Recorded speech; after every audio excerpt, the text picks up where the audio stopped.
ఆత్మబంధువులందరికీ నా యొక్క ఆత్మ ప్రణామాలు. ఇంత గొప్ప జ్ఞాన మార్గాన్ని మనకు అందించిన మహాత్ములైన బ్రహ్మర్షి పితామహ పత్రిజీ దంపతులకు, నాకు జ్ఞానాన్ని అందించిన బ్రహ్మర్షి తటవర్తి వీర రాఘవ గారి దంపతులకు ఆత్మ ప్రణామాలు తెలుపుకుంటూ ఈరోజు కార్యక్రమాన్ని మనం మొదలు పెట్టుకుందాం మాస్టర్స్. ఈరోజు మనం తెలుసుకునే విషయం ఏంటంటే మనసు అంటే.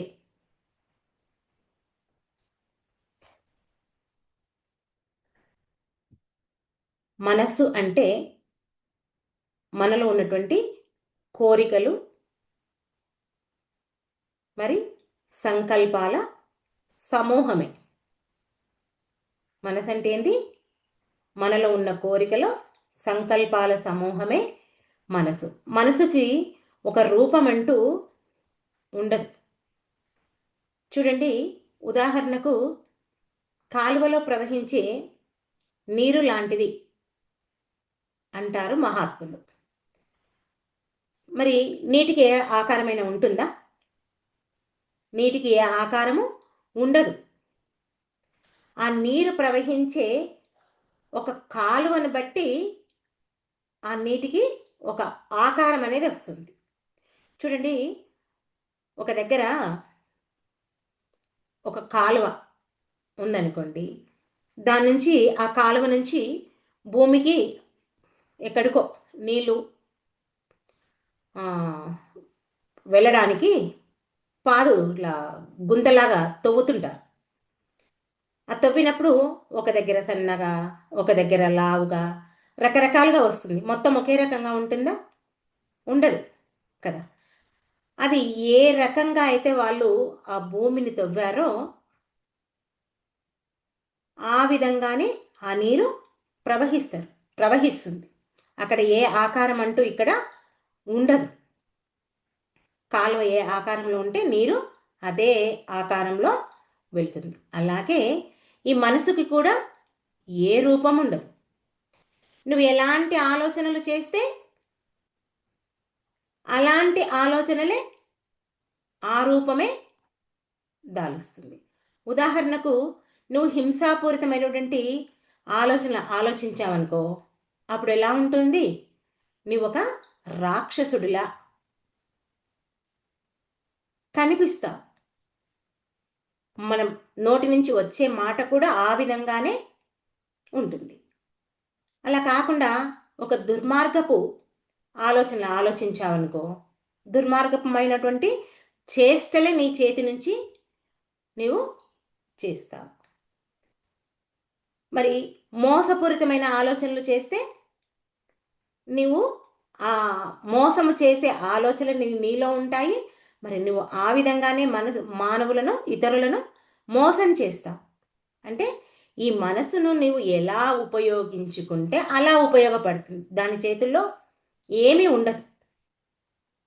కాబట్టి చూడండి, మనం చెప్పుకుంటాం. ఇప్పుడు ఉదాహరణకు మనకు అగ్ని, మంట ఉంది. ఆ అగ్నితో మనం ఏం చేయొచ్చు? చలి పెట్టినప్పుడు కాపుకోవచ్చు, లేదా వంట చేసుకోవచ్చు, ఏదైనా చేయొచ్చు. అది మన ఇష్టం. మనకు రకరకాలుగా ఉపయోగపడుతుంది. చూడండి, చలికాలంలో నూనె గడ్డ కడుతుంది. గడ్డ కట్టినప్పుడు ఏం చేస్తారు? ఆ వేడికి ఆ నూనెను కరిగించుకుంటారు. మనకి ఏది అవసరమో దాని అవసరానికి తగ్గట్లు దాన్ని వినియోగించుకుంటారు. అవునా? అలాగే ఒక కత్తి ఉంది. కత్తితో ఏం చేస్తారు? కూరగాయలు కట్ చేస్తారు, పండ్లు కట్ చేస్తారు. మనకి ఏది అవసరం ఉంటే అక్కడ. దాంతో హత్యలు కూడా చేస్తారు. అవునా? ఏ విధంగా నాకు ఇక్కడ చేస్తారు. అంటే నీవు ఉపయోగించుకునే విధానాన్ని బట్టి అది నీకు ఉపయోగపడుతుంది. మరి అందుకే యోగులు ఏం చెప్తున్నారు అంటే, ఈ దుర్మార్గపు మనసు వద్దు, మూర్ఖత్వపు మనసు వద్దు, హింస చేసే మనసు వద్దు. నీ మనసును శుద్ధత్వం చేసుకో. నువ్వు ఎప్పుడైతే నీ మనసును శుద్ధి చేసుకుంటావో అప్పుడే నీవు మహాత్ముడిగా ఎదగడానికి అవకాశం ఉంటుంది. నువ్వు మహాత్ముడివే అవుతావు. అలాగే నీ మనస్సును నీవు కనుక పూర్తిగా శూన్యం చేస్తే మహాత్ముడిగా అవుతావు అంటున్నారు. ఎవరు? మహాత్ములు. అందుకే ఒకటే గుర్తుపెట్టుకోండి, ప్రపంచం వైపు ఉన్న మనసులో మనం ఈ మనసుతో బంధంలో ఉంటే ఏమవుతుంది? ఎప్పుడు దుఃఖము, బాధ, సమస్య, కష్టాలు, నష్టాలు ఇవన్నీ ఉంటాయి. బంధాల్లో ఉంటే అలాగే ఉంటుంది కదా. మరి అదే ఆత్మ వైపు తిరిగిన మనసు ఉందనుకోండి, అప్పుడేమంటుంది? ఆ బంధాల నుంచి విడుదలయ్యి ఆనందంతో ఉంటుంది కదా. నిజంగా మనం అదంతా ఇప్పుడు అనుభవిస్తున్నాం మనం సహజంగా కదా. ధ్యానంలో ఉన్నంతసేపు, క్లాసులో ఉన్నంతసేపు ఎంత ఆనందంగా ఉంటున్నాం. క్లాస్ అయిపోయినాక, ధ్యానం నుంచి లేచినాక మళ్ళీ మనకు అన్నీ గుర్తొస్తున్నాయి, బాధపడుతున్నాం. అవునా కదా? రోజు జరిగేదే, సహజంగా జరిగేది. అందుచేత ప్రపంచం వైపు తిరిగి బంధంలో పడి దుఃఖాన్ని అనుభవిస్తావా, లేకుంటే ఆత్మ వైపు తిరిగి ఆనందంగా జీవిస్తావా అనేది నీవు ఉపయోగించుకున్న ఆ మనసుని బట్టే, ఆ విధానాన్ని బట్టే నీకు ఉంటుంది. అంతే కదా. నువ్వు మనసును ఎలా ఉపయోగిస్తే, ప్రపంచం వైపు ఉపయోగిస్తే దుఃఖం, ఆత్మ వైపు పంపిస్తే ఆనందం. అందుకే ఉపనిషత్తుల్లో మహాత్ములు ఏం చెప్తున్నారు? మనుష్యానం మనయేవ బంధమోక్షం అంటున్నారు. అంటే ఆత్మ వైపు తిరిగిన మనసు మోక్షాన్ని కోరుకుంటుంది, ప్రపంచం వైపు తిరిగిన మనసు బంధాన్ని కోరుకుంటుంది. రెండు కోరుకునేది మనసే. ఇక్కడ మళ్ళీ దీని కొట్టే దాన్ని కొట్టలేదు. ఒకే మనసు రెండు వైపులా పనిచేస్తుంది. అందుకే ఆదిశంకరాచార్యులు వారు ఏం చెప్తున్నారంటే నిత్య అనిత్య వస్తు వివేకం అంటున్నారు. అంటే నిత్యమైనది ఆత్మ అంటే భగవంతుడు, అనిత్యమైనది ఏంటి? ప్రపంచం. ఆ తెలివి, ఆ వివేకం మనకుండాలి అని చెప్తున్నారు శంకరాచార్యుల వారు.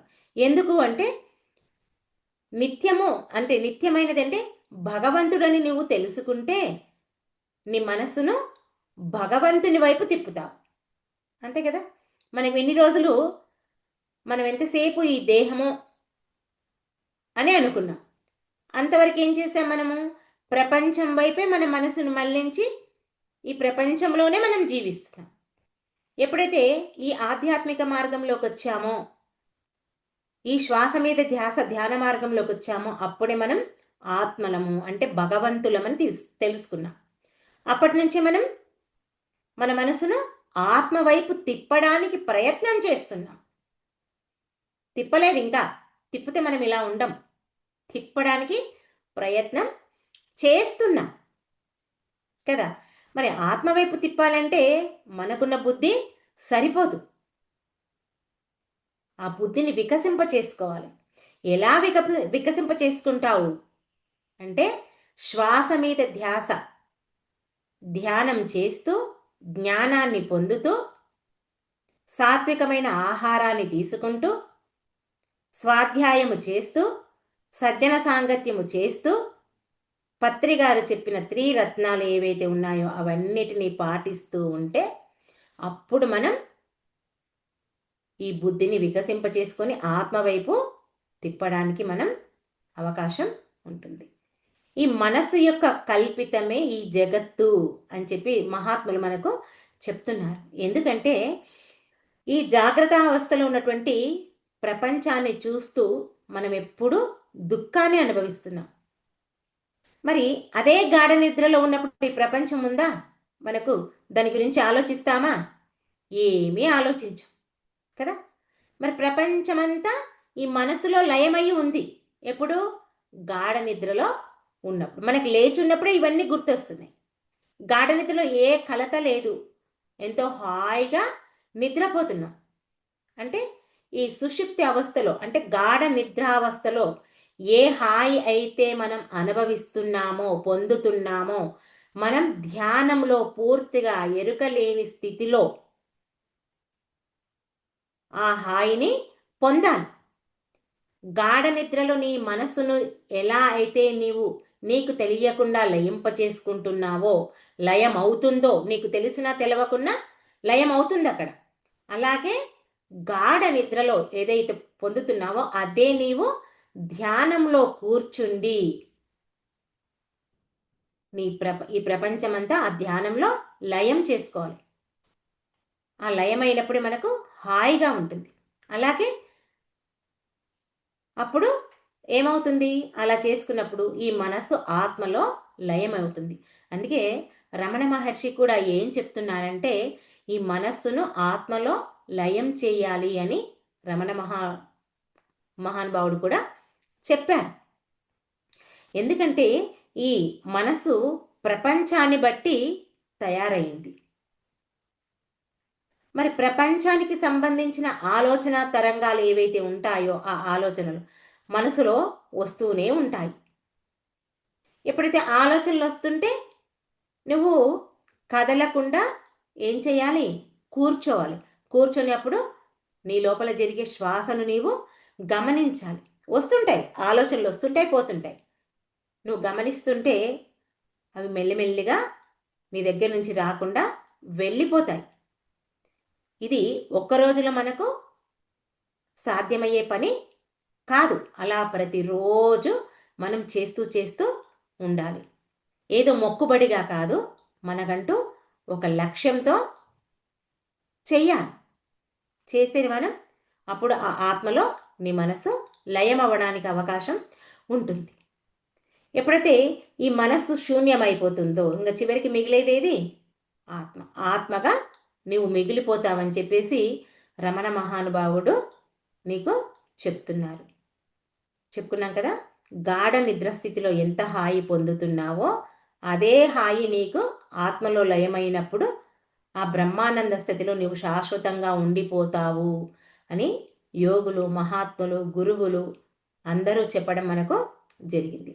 ఎందుకంటే ఈ మనసు పని ఏంటంటే మనకు ఆ జరిగిపోయిన సంఘటనలన్నీ గుర్తు చేసి మనల్ని బాధ పెడుతూనే ఉంటుంది. ఎవరు? మన మనస్సే. మన పక్క వాళ్ళు కూడా అవసరం లేదు. మనం అంటాం పక్క వాళ్ళు గుర్తు చేసిండ్రు, వీళ్ళు గుర్తు చేసిండ్రు, వాళ్ళు ఎవ్వరు గుర్తు చేయకున్నా ఏమవుతుంది, నీ మనసే నీకు గుర్తు చేస్తుంది. మరి చూడండి, అదే మనసు దుఃఖపడేటట్లు చేస్తుంది, ఆ బ్రహ్మానంద స్థితిని పొందేటట్లు చేస్తుంది. అందుకే నువ్వు ఏ విషయం గురించైనా ఆలోచిస్తూ ఉన్నప్పుడు నీకు శుభము అశుభము రెండు ఆ సంస్కారాలు ఉంటాయి. శుభ సంస్కారాలు, అశుభ సంస్కారాలు ఉంటాయి, నువ్వు తెలుసుకో. మరి వీటిని బట్టే ఆ శుభము అశుభమని బట్టి నీ యొక్క బుద్ధి ఏర్పడుతుంది. అంతే కదా. మన మనసులో ఏ రకంగా ముందే చెప్పుకున్నాం, మనం మంచి ఆలోచనలు చేస్తే మంచి పనులు చేస్తాం, మూర్ఖపు ఆలోచనలు చేస్తే మూర్ఖులుగానే ఉంటాం కదా. అట్లాగే నువ్వు ఆలోచించి ఆ శుభ సంస్కారాలు అశుభ సంస్కారాలు ఏ ఉంటాయో ఆ సంస్కారాలను బట్టి నీకు అవి వాసనలుగా మారిపోతాయి. మరలా ఈ వాసనలే శుభవాసనలు అశుభ వాసనలని రెండు రకాలుగా ఉంటాయి. అంటే ఇక్కడ ఈ శుభవాసనలు మూడు రకాలుగా ఉంటాయి. వాటిని ఏం చెప్తారంటే దేహవాసన, లోకవాసన, శాస్త్రవాసన, ఇలా మూడు రకాలుగా వీటిని విభజించుకుంటారు. మనం మొట్టమొదటగా దేహవాసన గురించి తెలుసుకుందాం. దేహం అంటే ఈ శరీరం. చూడండి, మనం ఈ ధ్యాన మార్గంలోకి రాకముందు మనకు శరీరం గురించి ఎక్కువగా తపన ఉంటుంది. ఎంతసేపు ఈ శరీరానికి కావలసిన వస్తువులు అనుకోండి, బట్టలు అనుకోండి, ఈ శరీరం అందంగా కనిపించాలని ఒక ఆపేక్ష, ఒక కోరిక ఉంటుంది. ఈ శరీరం ఇంత లావుగా అయిందనుకోండి, అప్పుడే వెంటనే మనం డైటింగ్ చేస్తాం, లేదా జిమ్కి వెళ్తాం, ఎక్సర్సైజ్ చేస్తుంటాం, మరి బ్యూటీ పార్లర్కి వెళ్ళి ఈ శరీరానికి మేకప్లు చేయించుకుంటాం. ఎందుకు? ఈ శరీరం, ఈ మొహము అందంగా కనిపించాలి అని ఉంటుంది కదా. మన ఎవరికైనా ఆ కోరికలు ఉంటాయి. ఏమంటారు? తలలకు హెన్నాలు పెట్టుకోవడము, వెంట్రుకలు తెల్లగా అయితే హెన్నా పెట్టుకోవడం, ఇవన్నీ చేసినవి. అంటే ఎంతసేపు ఈ కనిపించే శరీరము, ఈ శాశ్వతము కానిటువంటి ఈ శరీరాన్ని సుఖపెట్టాలని మన యొక్క తపన ఉంటుంది. అవునా? చక్కటి సంగీతం వినిపించాలని, చెవులకు, ఈ నోటికి ఎన్నో రకాలైనటువంటి తినుబండారాల గురించి ఆపేక్ష ఉంటుంది. చక్కటి ఈ ముక్కుకు వాసనలు కల్పించాలని, కళ్ళతో చక్కటి దృశ్యాలు చూడాలని, అందుకే రకరకాలుగా సినిమాలు, సీరియల్స్, ఎన్ని ఒకటా రెండా, వినోదం కల్పించే కార్యక్రమాలు, ఈ పంచేంద్రియాలకు ఎన్నైతే అనుభవించాలో అన్ని రకాలుగా మన మనసు తపన పడుతూనే ఉంటుంది.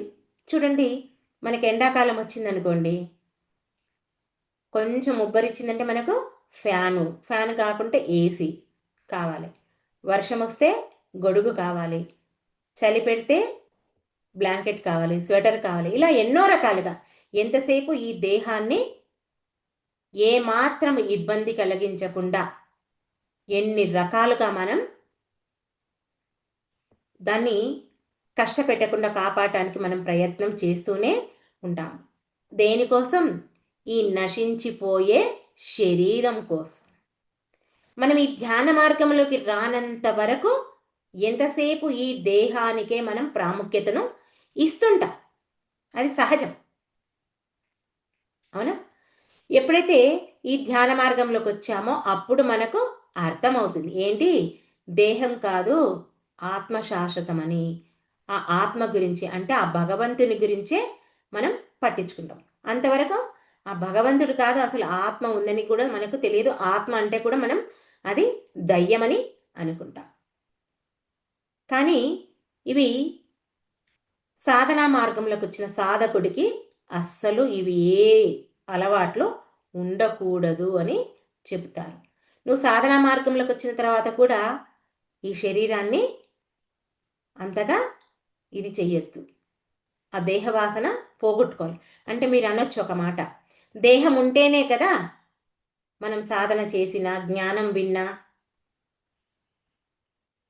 అని అనుకుంటాం. కరెక్టే, దేహం ఉంటేనే మనం సాధన చేస్తాం, జ్ఞానాన్ని వింటాం, బుద్ధిని వికసింపజేసుకుంటాం, ఏమంటారు, మన ఆత్మను సాక్షాత్కరింప చేసుకోవడానికి ఇదే ఉపయోగపడుతుంది. కానీ దీనికి ఎంత ప్రాముఖ్యత ఇవ్వాలో అంతే ఇస్తాం. ఇంకొకటి గుర్తుపెట్టుకోవాల్సిన విషయం ఏంటంటే, నువ్వు ఎప్పుడైతే ఆత్మ కోసం సాధన చేస్తావో, ఆత్మజ్ఞానం పొందాలని తపన నీకు ఎప్పుడైతే ఉంటుందో ఆటోమేటిక్గా నీ శరీరం చక్కగా నీకు సహకరిస్తుంది. ఆ విషయం మనం క్యాచ్ చేయాలి. అది మనం పట్టుకోవాల్సింది. దేహం ముఖ్యమే, కానీ నువ్వు ఆత్మ గురించి ఎప్పుడైతే తపన ఉంటుందో నీకు చక్కగా దేహం కూడా సహకరిస్తుంది. నెక్స్ట్ లోకవాసన. ఈ లోకవాసన అంటే ఇంకా చెప్పొద్దు. ఎంతసేపు ఏం చేస్తారు, కీర్తి, డబ్బు, పేరు ప్రతిష్టలు, అధికారము, హోదా, పదవులు, ఇవన్నిటి కోసం ప్రాకులాడుతుంటారు కదా. ఎన్ని సంఘాలు ఉన్నాయి, రకరకాల సంఘాలు, దానికి ప్రెసిడెంట్, దీనికి ప్రెసిడెంట్, దీనికి ఎమ్మెల్యే, ఎన్నో రకాలుగా చెప్తుంటారు. ఒకవేళ వాళ్ళు చేసిన పనులు మనకు తెలియకపోయినా, నేను పలానా సంఘానికి ప్రెసిడెంట్ను, నేను పలానా కాలనీకి ప్రెసిడెంట్ను, నేను మా అపార్ట్మెంట్కి ప్రెసిడెంట్ను, ఇలా ఎన్నో రకాలుగా చెప్పుకుంటుంటారు.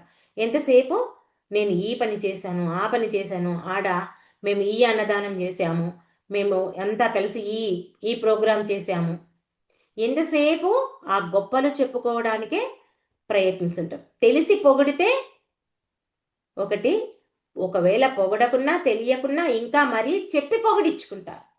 ఉన్నారా లేదా అలాంటి వాళ్ళు? కోకొల్లలు ఎంతోమంది ఉన్నారు. ఎంతసేపు నా గురించి గొప్పగా చెప్పుకోవాలనే వాళ్ళు అనుకుంటారు. ఇలా రకరకాలుగా లోకం గురించి ఆలోచించే లోకవాసనలన్నీ ఏం చేస్తాయి, ఏమీ లేదండి. నువ్వు ఎన్ని రోజులు ఆ పదవిలో ఉంటావో అన్ని రోజులు మాత్రమే నిన్ను గుర్తిస్తారు. పదవి అయిపోయిన తర్వాత ఏమంటారు నిన్ను? మాజీ. ఇంతకు ముందు ఉండే, ఇంతకు ముందు చేసేవాడు. అంతే కదా? చేసినన్ని రోజులే నీకు ఆ పదవి. తర్వాత నిన్నెవరు పలకరియరు. అదా? అది మనం గుర్తుంచుకోవాల్సింది. దానివల్ల మంచి చెయ్యాలి. ఆ పేరు ప్రఖ్యాతుల కోసం పాకులాడుకుంటూ అదే జీవితం అనుకుంటూ నీవు ఎప్పుడూ జీవించకూడదు. నెక్స్ట్, శాస్త్రవాసన. ఈ శాస్త్రవాసనలు ఎన్నో శాస్త్రాలు చదువుతున్నాం, మరి అందరికీ చెప్తున్నారు. అంటే ఈ ఆత్మజ్ఞానం గురించి అందరికీ చెప్పేటప్పుడు చెప్తూ ఉన్నా కూడా ఎవరైనా చాలా బాగా చెప్తున్నావు అని అన్నారనుకో, అప్పుడు మనలో అహంకారం వస్తుంది. ఆ అహంకారం తెచ్చుకోకుండా మనం ఉండగలగాలి. శాస్త్రాలు చదివింది గొప్ప కాదండి. ఆ శాస్త్రాలను చదివి అర్థం చేసుకొని ఆచరణలో పెట్టుకొని 10 మందిచే ఆచరింప చేస్తే అప్పుడు నీవు చదివిన దానికి సార్థకం అనేది ఉంటుంది. ఎందుకంటే శాస్త్రాలు చదివితే ఎవరికైనా సరే అహంకారం కాదు రావాల్సింది, వినయం రావాలి. అర్థమైందా? శాస్త్రాలు చదివితే ఏమి కావాలి? వినయం రావాలి, అహంకారం రావాలి. మనం దీనికి ఎగ్జాంపుల్గా ఎవరికి చెప్పుకోవచ్చు అంటే రావణాసురుడిని చెప్పుకోవచ్చు. అవునా? రావణాసురుడు ఎన్నో శాస్త్రాలు చదివిండు, శాస్త్రాలు చదివిండు, వేదాలను చదివిండు. కానీ ఏం లాభం? ఎంతో అహంకారం పెంచుకున్నాడు. అష్టదిక్పాలకులనే తన యొక్క సింహాసనానికి మెట్లుగా నిర్మించుకున్నాడు. అహంకారంతో విర్రవీగిపోయాడు. అవునా కాదా? అలా ఎప్పుడూ అహంకారపూరితమైనటువంటి పనులు ఎప్పుడూ చెయ్యవద్దు. ఎంతసేపు ఏముండాలి మనకు? నేను నిమిత్త మాత్రుని, ఆ భగవంతుడు నాచి చేయిస్తున్నాడు, ఆ భగవంతునికి నేను ఒక పనిముట్టును అని మనం ఇక్కడ అర్థం చేసుకోవాలి. అంతే తప్ప మనకు అహంకారం పెంచుకోవడం వల్ల నువ్వు ఆధ్యాత్మిక మార్గంలోకి వచ్చినా కూడా నీవు ఇక్కడ ఏమీ ఎదగనట్టే.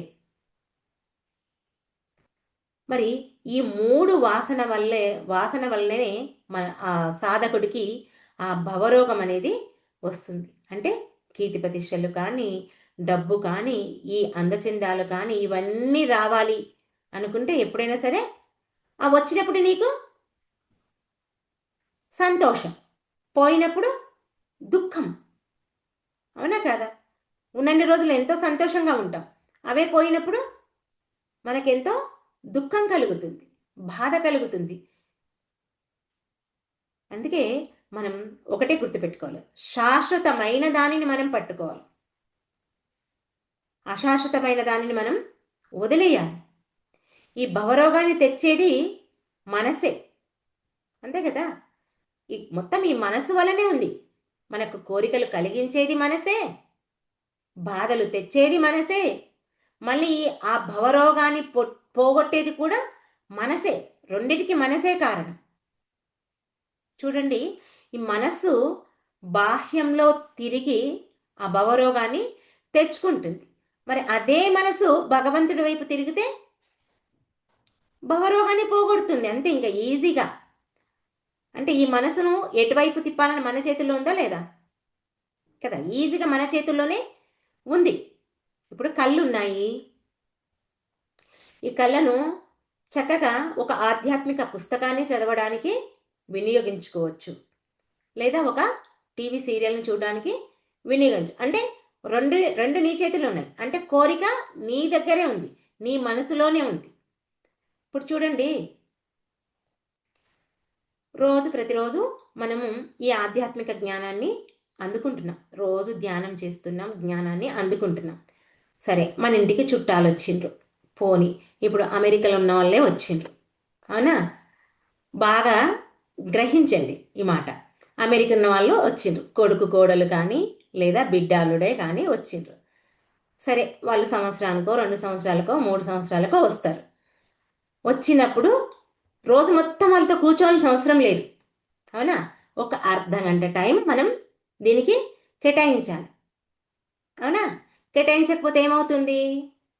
ఇన్ని రోజులు విన్న జ్ఞానమంతా మనకు పనికిరాని సామాన్లు ఉంటాయి చూడు, ముళ్ళగట్టి ఒక మచ్చిపైన వేస్తాను చూడండి, అలాగే ఉంటుంది మనది.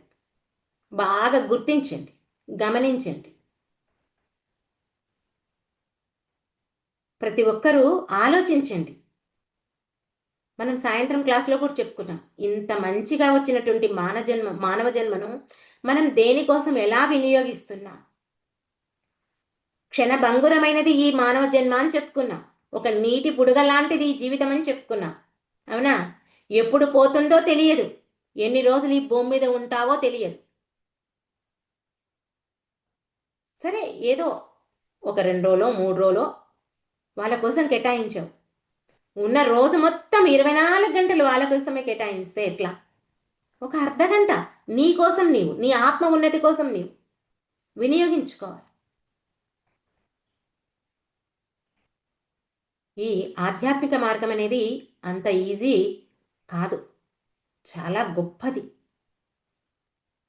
తెలియకముందు నువ్వు ఎంతో వేస్ట్ చేసావు, తెలిసిన తర్వాత దీన్ని అస్సలు దుర్వినియోగం చేసుకోవద్దు.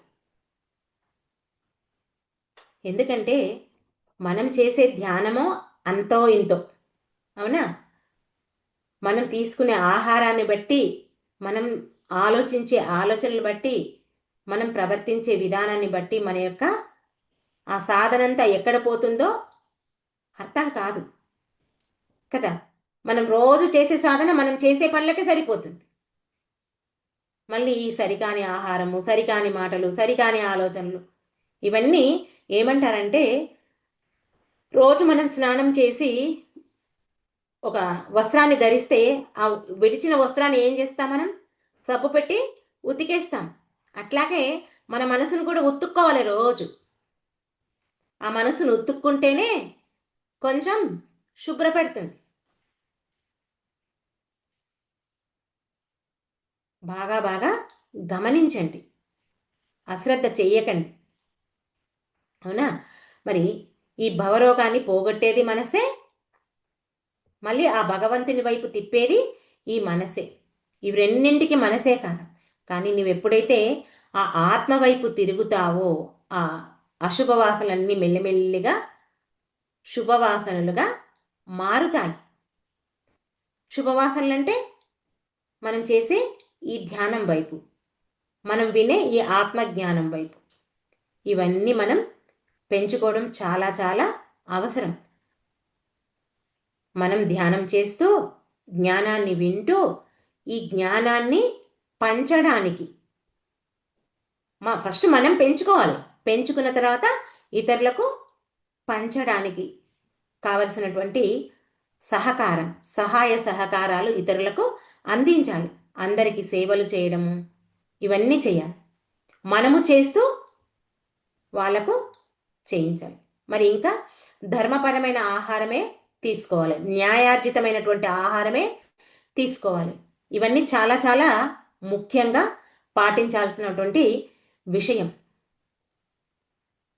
చూడండి, ఇలాంటివన్నీ ఎన్నో పాటిస్తేనే మనకు మన యొక్క శారీరకమైనటువంటి ఆరోగ్యము, మన మనస్సు అన్నీ బాగుంటాయి.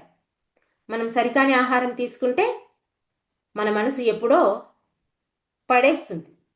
ఇది బాగా బాగా గుర్తుంచుకోవాలి. అందుకే మనకు గురువులు చెప్తారు, ఎల్లిపాయ తీసుకోవద్దు, మాంసాహారం వండిన పాత్రల్లో మీరు అస్సలు తినదు. మనమందరం చెప్తాం, మేము అసలు మాంసాహారం తినము, మా మా ఏమంటారు, మేము వైశ్యులము, మేము బ్రాహ్మణ్సము అని చెప్తారు. కానీ ఆ వండిన పాత్రల్లో కూడా మనం ఆహారాన్ని తీసుకోవద్దు. తీసుకోవడం వల్ల మనం చేసిన ధ్యానం యొక్క శక్తినంతా కోల్పోతాము. ఎప్పుడు నువ్వు కోల్పోవడమే ఉంటే ఇంకెప్పుడు పెంచుకుంటావు కదా. పెంచుకోవడానికి ఛాయిస్ ఏడుతుంది. రోజు ఏదో ఫంక్షన్ అయితేనే ఉంటుంది, పోక తప్పదు అంటారు. సరే తప్పదు, పోండి. కానీ అక్కడ సరి అయిన ఆహారాన్ని తీసుకోండి. గుర్తుంది కదా? అంటే మనం తీసుకున్న ఆహారాన్ని బట్టే మన మనసు ఏర్పడుతుంది అని మనకు తటవర్తి రాజలక్ష్మి అమ్మ ఎన్నోసార్లు మనకు ఎన్నో క్లాసుల్లో చెప్పింది. నేను కూడా మీకు ఎన్నోసార్లు చెప్పాను, అవునా? ఆహారాన్ని బట్టే మనస్సు, మన మనసు మంచిగా ఉండాలంటే సరి అయిన సాత్విక ఆహారమే తీసుకోవాలి. అప్పుడే ఈ మనసు సరిగ్గా పనిచేస్తుంది. మనం ఈ ఏమంటారు, దేహవాసన, లోకవాసన, శాస్త్రవాసన, ఈ శాస్త్రవాసనలు బాగా అధ్యయనం చేసి ఆచరించాలని మనం ఆచరణలో పెట్టుకుందాం. దానికి ప్రతిరోజు ధ్యానం, స్వాధ్యాయం, సజ్జన సాంగత్యం చేద్దాం. అప్పుడే మన మనస్సు మన ఆధీనంలో ఉండడానికి అవకాశం ఉంటుంది, ఎవరు చేసుకున్న దాన్ని బట్టి వాళ్ళకు. అంతే. ఓకే మాస్టర్స్, ఈ అవకాశం నాకు ఇచ్చినందుకు మీ అందరికీ నా యొక్క కృతజ్ఞతలు. Thank you, thank you, thank you. మరి అందరం కాసేపు ధ్యానంలో కూర్చుందాం.